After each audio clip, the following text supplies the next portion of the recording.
Messi വരാത്തതിന്റെ ഉത്തരവാദിത്വം സ്പോൺസറുടെ തലയിലിട്ട് കായിക മന്ത്രി ഒഴിയുമ്പോഴും ഇനിയും സർക്കാർ ഉത്തരം പറയേണ്ട ചോദ്യങ്ങൾ ബാക്കിയാണ്. തീരുമാനമാകാതെ മെസ്സി വരുമെന്ന് കായിക മന്ത്രി എങ്ങനെ പ്രഖ്യാപിച്ചു എന്നതടക്കമുള്ള പ്രധാനപ്പെട്ട ചോദ്യങ്ങൾക്കൊന്നും തൃപ്തികരമായ വിശദീകരണങ്ങൾ നൽകാൻ കായിക മന്ത്രിക്കായിട്ടില്ല. മുൻപ് മെസ്സി വരുമെന്നുള്ള കായിക മന്ത്രിയുടെ ആവർത്തിച്ചുള്ള പ്രഖ്യാപനങ്ങൾ രാഷ്ട്രീയ ലക്ഷ്യത്തോടുകൂടിയാണ് എന്നുള്ള ആക്ഷേപങ്ങളും ശക്തമാണ്. ഉപതെരഞ്ഞെടുപ്പ് സമയങ്ങളിൽ മെസ്സി വരുമെന്ന് പ്രഖ്യാപിച്ചു മന്ത്രിയും സർക്കാരും കിട്ടാനുള്ള കയ്യടി ആദ്യമേ വാങ്ങി. എന്നാൽ പണി പാളിയപ്പോൾ പല ചോദ്യങ്ങൾക്കും കൃത്യമായ ഉത്തരമില്ല. ഉത്തരമില്ലാത്ത ചോദ്യങ്ങൾ ഇങ്ങനെ പോകുന്നു. മെസ്സി വരുമെന്ന് മന്ത്രി ഉറപ്പ് നൽകിയത് എന്തിന്റെ അടിസ്ഥാനത്തിൽ? മന്ത്രി സ്പെയിനിൽ പോയത് എന്തിന്? പൂർണ്ണ ഉത്തരവാദിത്വം സ്പോൺസർക്ക് മാത്രമാണോ?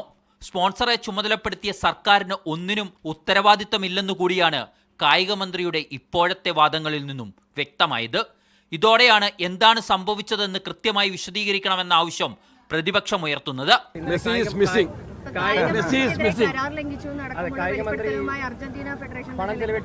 അതിന് സർക്കാർ ഉത്തരം പറയണം. പ്രതികൂട്ടിൽ നിൽക്കുകയാണ്. ലക്ഷക്കണക്കിന് രൂപ കാര്യത്തിൽ ചെലവഴിച്ചു. മന്ത്രി സ്പെയിനിൽ പോയതിന്റെ പണം ഖജനാവിലേക്ക് തിരിച്ചടയ്ക്കണമെന്ന ആവശ്യവും പ്രതിപക്ഷം മുന്നോട്ട് വെച്ചു കഴിഞ്ഞു.